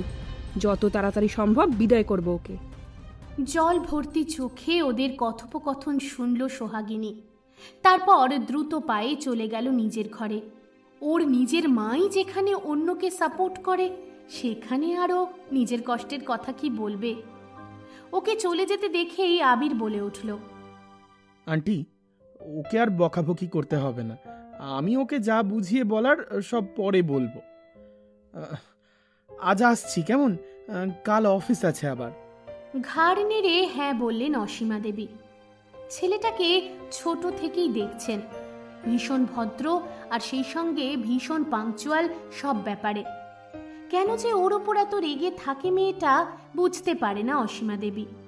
মেয়েটা নিজের ভালো যে কবে বুঝবে কে জানে। এদিকে রাগ একটুও কমেনি আবিরের। বাড়ি এসেই নিজের ঘরে যাওয়ার জন্য এগিয়ে গেল ও। ওকে বেশ রাগে ফুঁসতে দেখে মা চিৎকার করে বলে উঠলেন, কি রে আবির, কি হয়েছে? এমন রেগে আছিস কেন? মা, তুমি এক্ষুনি আন্টির সঙ্গে কথা বলো। কেন, কি হয়েছে? 15 দিনের মধ্যে আশীর্বাদ আর 1 মাসের মধ্যে আমি সোহাগিনীকে বিয়ে করব। কেন, কি হলো? হঠাৎ এমন কি হলো? না, এখনো কিছু হয়নি, তবে এর বেশি অপেক্ষা করলে অনেক কিছুই হতে পারে। আমার উপর আশা করি তোমাদের বিশ্বাস আছে। তুমি আন্টির সঙ্গে কথা বলো। এদিকে দ্রুত সবকিছু ঠিক হয়ে গেল। আর মাত্র 5 দিন। কলেজ আর যায়নি সোহাগিনী, ফোনটাও মায়ের কাছে। জেদও করেনি, ও জানে ওর জেদ টিকবে না। তবে যেখানে কথা বললে কাজ হবে সেখানে যাওয়ার কথা শেষ ভাবলো একবার, মিমির কাছে। মিমিমা, আমি তোমার ছেলেকে বিয়ে করব না। আমি ওকে ভালোবাসি না। কেন তোমরা বুঝতে পারছো না? জানি মা, জানি, আমরা সব বুঝতে পারি, কিন্তু আবির খুব জেদি। ও যখন কিছু বলে তার পেছনে নিশ্চয়ই কোনো কারণ থাকে। তোর বাবা মাও চান তোদের বিয়েটা হোক। আমি পারবো না মিমি। ও একদম আমার মতো নয়। আমরা দুজন দুজনের থেকে একদম আলাদা। তোরা ছোটবেলা থেকে একসাথে বড় হয়েছিস। আবির তোর সব খেয়াল রাখে। এটা তোর স্বপ্ন নয়, এটা তোর জন্য সবথেকে সুরক্ষিত জায়গা। ও শুধু তোকে ভালো রাখতে চায়। চুপ করে কিছুক্ষণ মিনির মাথায় হাত বুলিয়ে গেলেন মিমিমা। তারপর আবার বললেন, আবির যখন তোর বাবাকে বলেছিল যে 15 দিনের মধ্যে আশীর্বাদ আর 1 মাসের মধ্যে বিয়ে, তখন ও খুব রেগেছিল। আমি জানি না কি হয়েছে, তবে ও তোর কোনো ক্ষতি হতে দেবে না। তোর বাবা মাও ওর উপর ভরসা করেন। আমাদের উপর বিশ্বাস রাখ মা।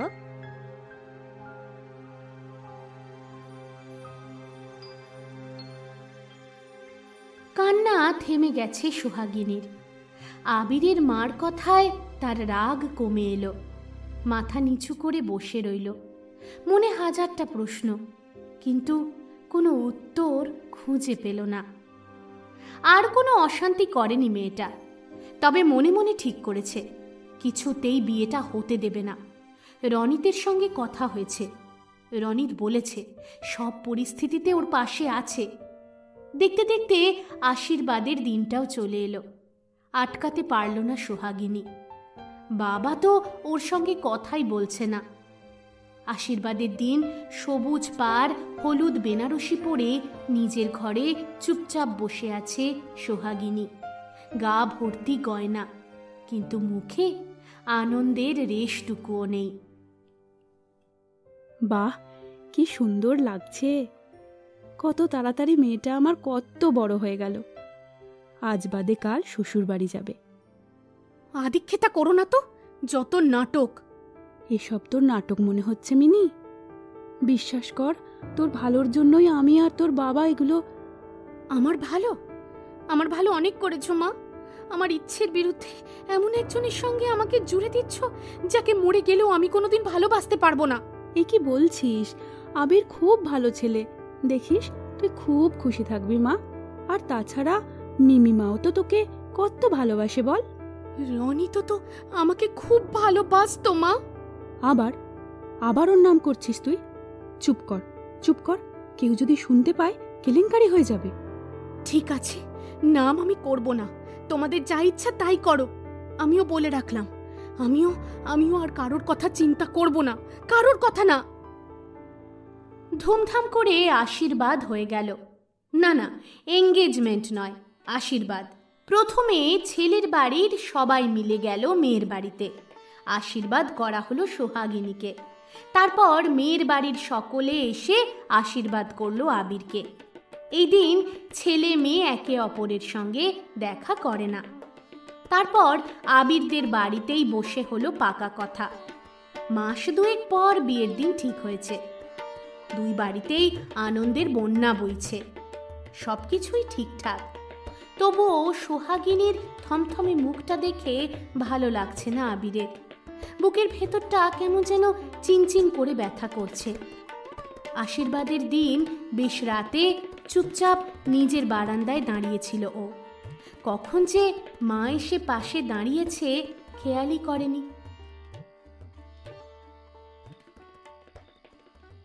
কি রে বাবা, এমন মন খারাপ করে দাঁড়িয়ে আছিস কেন? তোর তো এখন খুশি হওয়ার কথা। তোর যা ইচ্ছে ছিল সব তো হলো। সব কিছুই তো হলো মা, কিন্তু যার জন্য সব, সে তো এখনো অনেক দূরে।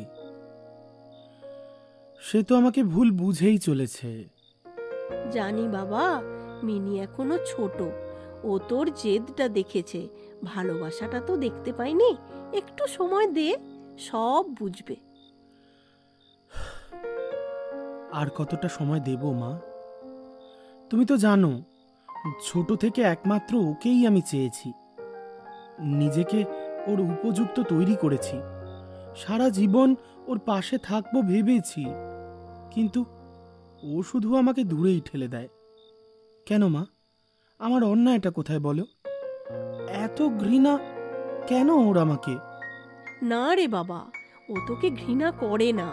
তোর সব রাগ আর জেদের পেছনে যে ওকে আগলে রাখার ইচ্ছে, সেটা ও এখনো দেখতে পায়নি। আচ্ছা, আমি কি ভুল করলাম মা? জোর করে একটা সম্পর্ক তৈরি করতে চেয়ে আমি কি আরো ওর থেকে বেশি দূরে চলে গেলাম? কিন্তু এমনটা যদি আমি না করতাম, তাহলে যে ওর বড্ড ক্ষতি হয়ে যেত মা। স্বপ্নে ভাসতে ভাসতে ও যে হারিয়ে যাচ্ছিল। এমন মানুষদের বিশ্বাস করছিল যারা পাশে থাকলে ওর ক্ষতিই হবে। কিন্তু ও যে আমায় বুঝলো না। বলো না মা, আমি কি ভুল করলাম? না, তুই কোনো ভুল করিসনি। সময় সব ঠিক করে দেবে। তোর ভালোবাসা যে এতটাই ভরসাযোগ্য, সেটা ও একবার বুঝলে আর কিচ্ছু দেখতে পাবে না। তোর এই মন খারাপটা ও যেদিন বুঝবে, সেদিন সব বদলে যাবে। বিশ্বাস রাখ বাবা।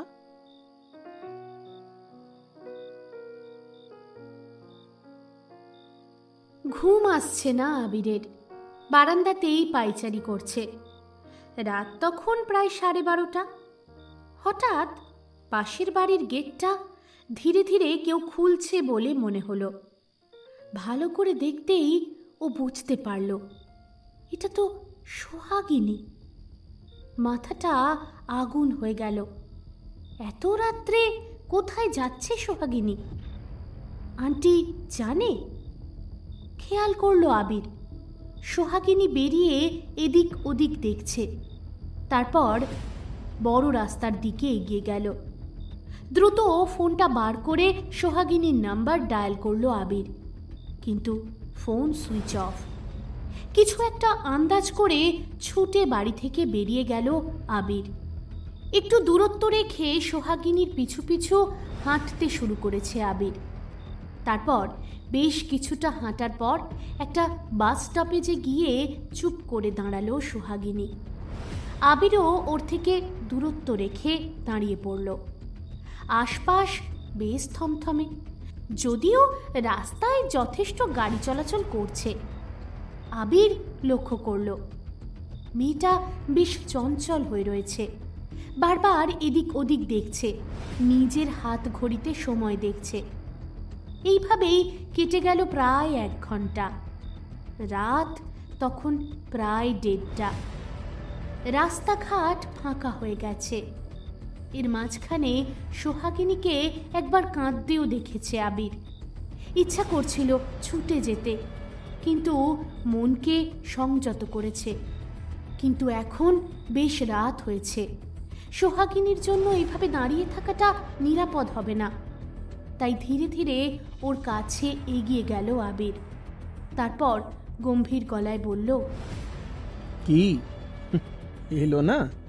আনমনে অন্যদিকে তাকিয়েছিল সোহাগিনী। আবিরের গলায় চমকে উঠল, এ কি তুমি? হ্যাঁ, আমি। কারোর জন্য অপেক্ষা করছিস? চুপ করে রইল সোহাগিনী। কি হলো বল। আমি তোমাকে ভালোবাসি না আবিরদা। কেন তুমি বোঝো না? আমি তোমায় বিয়ে করতে চাই না। আর তাই তুই বাড়ি থেকে চলে যাচ্ছিস, তাই তো? হ্যাঁ। আমাকে বলতে পারতি একবার। বললে মনে হচ্ছে তুমি বিয়েটা আটকে দিতে। বলেই দেখতে পারতিস। অনেকবার বলেছি তোমায়, মিমিকে বলেছি, মা বাবাকে বলেছি, কেউ শুনতে রাজি নয়। সবাই তোমাকে একেবারে ভগবানের আসনে বসিয়ে দিয়েছে, যেন তোমার কোনো দোষই থাকতে পারে না। কতবার বলেছি আমি রনিতকে ভালোবাসি, ওকে নিয়ে আমি স্বপ্ন দেখি।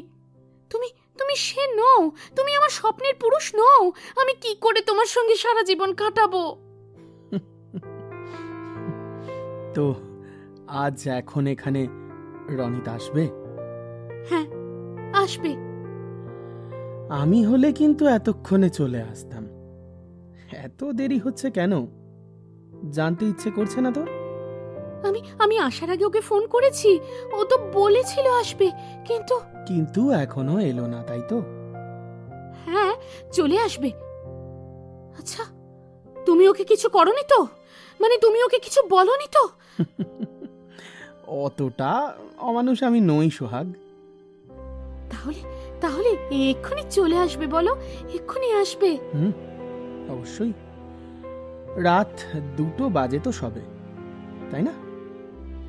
তুই আমার সঙ্গে বাড়ি চল, রনিতকে ফোন কর। আমি আঙ্কেল আন্টির সঙ্গে নিজে কথা বলছি। সত্যি বলছো? তুমি সত্যিই কথা বলবে? বলছি তো। কিন্তু রনিত এখনো এলো না কেন? একটু অপেক্ষা করে যাই, ও এখানে এলে ওর সঙ্গে একবার দেখা করে চলে যাব। তোর মনে হয় ও আসবে? হ্যাঁ, আসবে, আমাকে কথা দিয়েছে তো।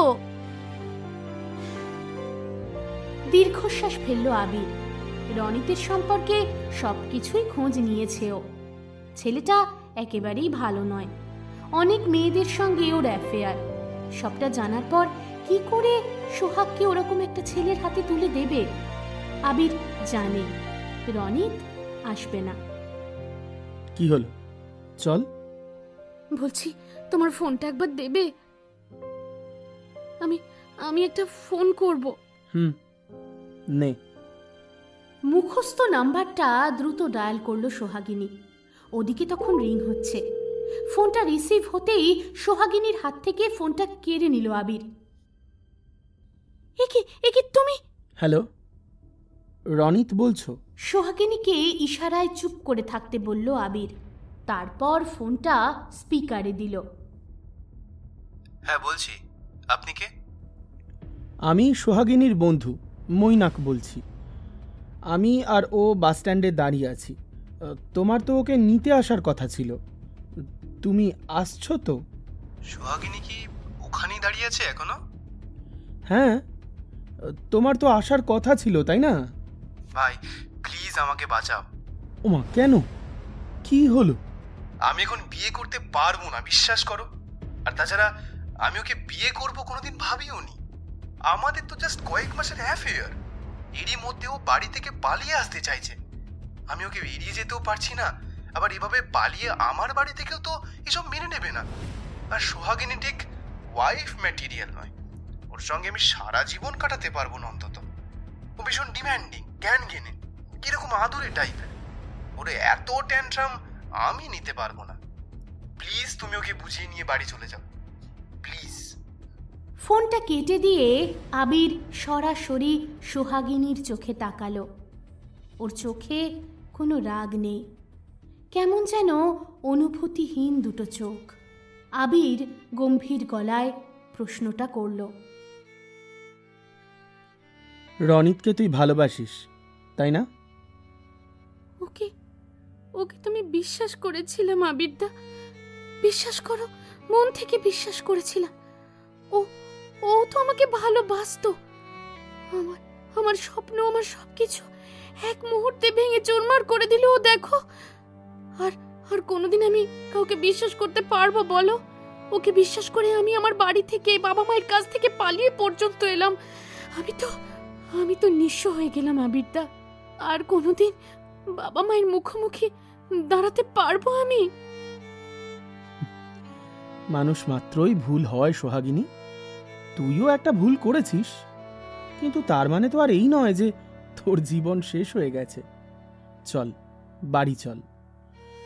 শোন, আঙ্কেল আন্টিকে আমি সব বুঝিয়ে বলবো, আর আর তোকে জোরও করব না। আবিরের কণ্ঠস্বরের হঠাৎ পরিবর্তন সোহাগিনীকে অবাক করে দিল। ওর মনে হলো আবির যেন ওকে কঠিন একটা বাঁধন থেকে মুক্তি দিয়ে দিল। ধীরে ধীরে এগিয়ে এসে ওর হাতটা ধরল আবির। সোহাগিনী তখনও চুপ, কিন্তু ওর চোখে এক অব্যক্ত যন্ত্রণা দেখতে পেল আবির। নীরব অভিমান সোহাগিনীর মনের ভেতরটা নাড়া দিয়ে যাচ্ছিল। যে মানুষটা এতক্ষণ ওকে শাসনের বেড়াজালে বেঁধে রেখেছিল, সেই আজ ওকে মুক্তি দিচ্ছে। বাড়ি ফিরেই সোহাগিনীর ধুম জ্বর এলো। শরীরটা যেন পুড়ে যাচ্ছিল, কিন্তু এক্কেবারে চুপচাপ হয়ে গিয়েছিল মেয়েটা। আবির সবকিছু বুঝিয়ে বলেছিল আঙ্কেল আন্টিকে। নিজের আদরের মেয়ের এমন অবস্থা দেখে তারাও আর কিছু বলেনি।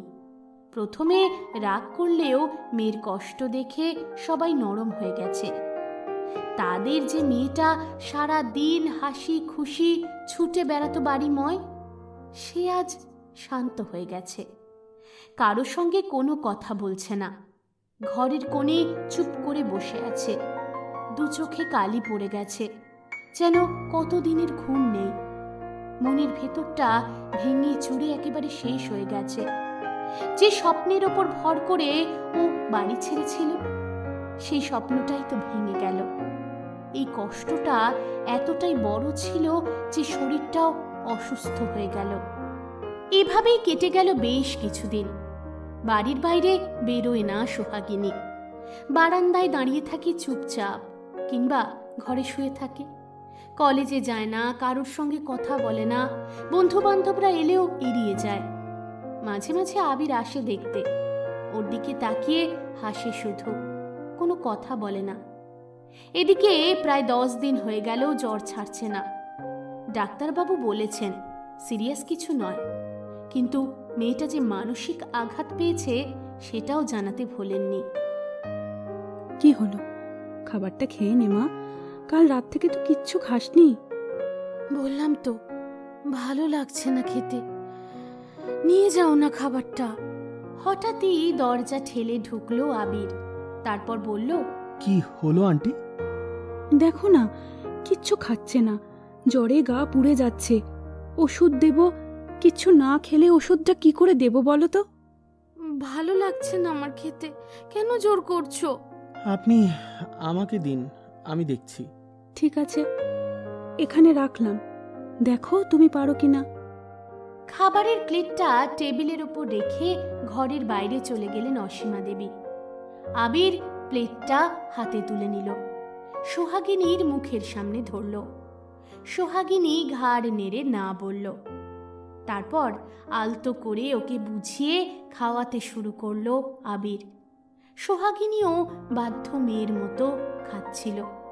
খাওয়ানোর ফাঁকেই আবির বলল, জানিস, আমি চলে যাচ্ছি। কোথায়? ক্যালিফোর্নিয়া। ওখানে আমাদের অফিস একটা নতুন সেট আপ তৈরি করবে। আমিও ভাবলাম ওখানেই সেটেল করব। ক্লান্ত চোখে আবিরের মুখের দিকে একভাবে তাকিয়ে রইল সোহাগিনী। কি হলো, এমন ভাবে তাকিয়ে আছিস কেন? সাবধানে থাকিস। জানিস তো, জীবনে কিছু ধাক্কার প্রয়োজন থাকে, না হলে স্বপ্ন আর বাস্তবের মধ্যে পার্থক্য করা যায় না। বড় হতে গেলে এক সময় ছোট ছোট আঘাত পেরিয়ে সেদিকে এগিয়ে যেতে হবে। বই থেকে তো আর সবকিছু শেখা যায় না। অনেক সময় সময় থেকে শিক্ষা নিতে হয়, জীবন থেকে শিক্ষা নিতে হয়, বুঝলি? প্লেটের খাবার তখন শেষ। আবির সোহাগিনীর মাথায় হাতটা রেখে মিষ্টি করে হাসল। তারপর চলে যাওয়ার জন্য পিছন ঘুরতেই সোহাগিনী বলে উঠল, আমাকে নিয়ে যাবে আবিরদা? আমার এখানে কিছু ভালো লাগে না, কাউকে বিশ্বাস করতে পারি না, পড়াশোনা করতে ইচ্ছা করে না। প্লিজ আমাকে তোমার সঙ্গে বাইরে নিয়ে চলো। কিন্তু কিভাবে যাবি তুই আমার সঙ্গে, এইভাবে কোনো সম্পর্ক ছাড়া? কেন? আমাদের তো বিয়ে হওয়ার কথা ছিল, বিয়েটা হয়ে গেলে তো তুমি নিয়ে যেতে পারবে। তার হয় না সোহাগিনী, আমি আমার ভুল বুঝতে পেরেছি। তুই তো আমাকে কোনোদিন ভালোবাসতেই পারিসনি, শুধু শুধু জোর করে সবকিছু কি পাওয়া যায়? আর তাছাড়া তোর সদ্য ব্রেকআপ হয়েছে, তোর একটা অবলম্বন এখন চাই, এমনটাই মনে হচ্ছে। তাই তুই পালিয়ে যাওয়ার জন্য এরকম ডিসিশন নিচ্ছিস। পরে যখন সব ঠিক হয়ে যাবে, তুই মেন্টালি স্টেবল হয়ে যাবি, তখন আমাদের সম্পর্কটা তোর কাছে আবার সাফোকেশন মনে হবে। বিশ্বাস করো, কিছু মনে হবে না। আমি যদি এই পৃথিবীতে একমাত্র কাউকে বিশ্বাস করতে পারি, তবে সে তুমি। সারা জীবন সব সময় তুমি আমার সঙ্গে থেকেছো।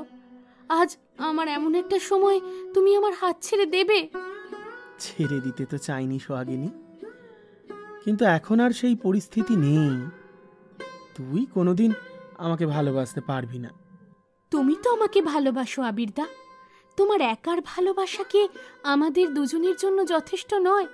প্লিজ আমাকে ফিরিয়ে দিও না।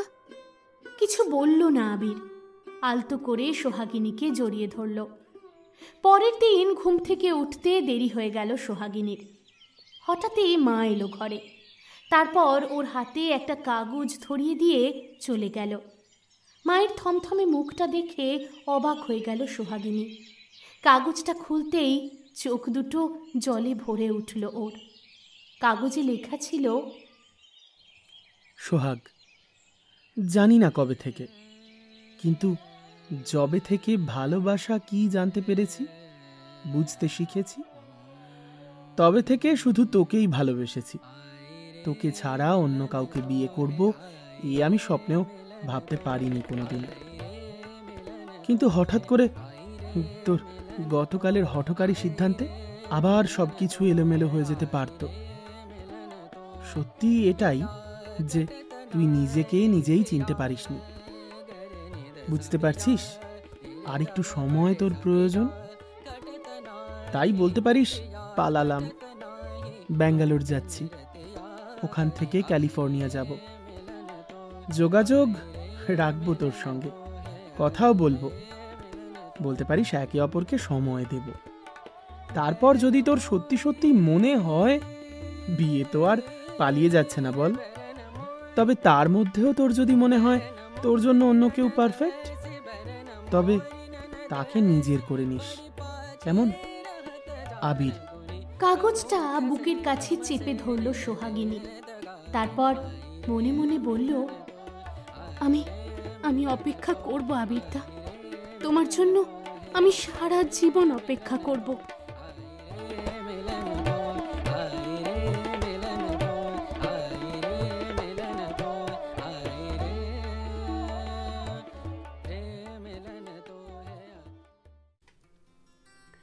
আজকের গল্প আদুরে ভালোবাসা এ পর্যন্তই।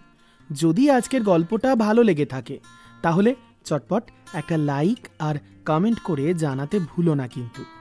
আর হ্যাঁ, প্রতিদিনের মতো আবারও রিকোয়েস্ট করব, যদি তোমরা এই চ্যানেলে প্রথমবারের জন্য হও তাহলে কিন্তু প্লিজ চ্যানেলটা সাবস্ক্রাইব করে সঙ্গে থেকো। আরও একটা কথা যেটা প্রতিদিন মনে করাই, আবার মনে করাবো, ভালোবাসার মরশুমের আরও একটা চ্যানেল ভূত চর্চা, যেখানে প্রতি শনিবার রাত্রি 11টায় নিয়ে আসছি একটা করে ভূতের গল্প। সেই চ্যানেলটার লিংক দেওয়া রইল এই গল্পের ডেসক্রিপশন বক্সে। সম্ভব হলে সেটাও সাবস্ক্রাইব করে সঙ্গে থাকবেন। এবার চলে আসব গত পর্বে যে 10 জন সঠিক উত্তর দিয়েছিলে তাদের নাম ঘোষণায়। তারা হলে ঝর্ণা খাতুন, মিতা আচার্য, ঋতু সর্দার, কৃষ্ণা নাথ, উজ্জ্বল, নন্দিনী গুড়িয়া, আয়েশা স্মৃতি, অস্মিতা সরকার, মোহিনী ভট্টাচার্য, ইন্দ্রাণী আড্ডি, অনুশ্রী বাগ, মানসহ অনেকেই। এবার চলে আসব আজকের পর্বের প্রশ্নে।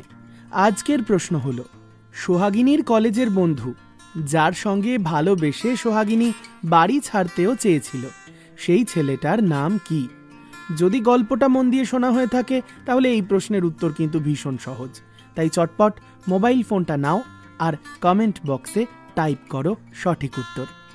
কথা দিচ্ছি প্রতিদিনের মতো প্রথম 10 জন সঠিক উত্তরদাতার নাম ঘোষণা করব আগামী পর্বে। তাহলে আজ এ পর্যন্তই। ভালো থেকো, আর অবশ্যই ভালোবাসার মরশুমের পাশাপাশি সঙ্গে থেকো ভূত চর্চারও। দেখা হচ্ছে আগামী শনিবার রাত্রি 11টায় ভূত চর্চায়, আর তারপর আবার আগামী মঙ্গলবার দুপুর ঠিক 3টের সময় ভালোবাসার মরশুমের নতুন গল্পে। আজ আসি।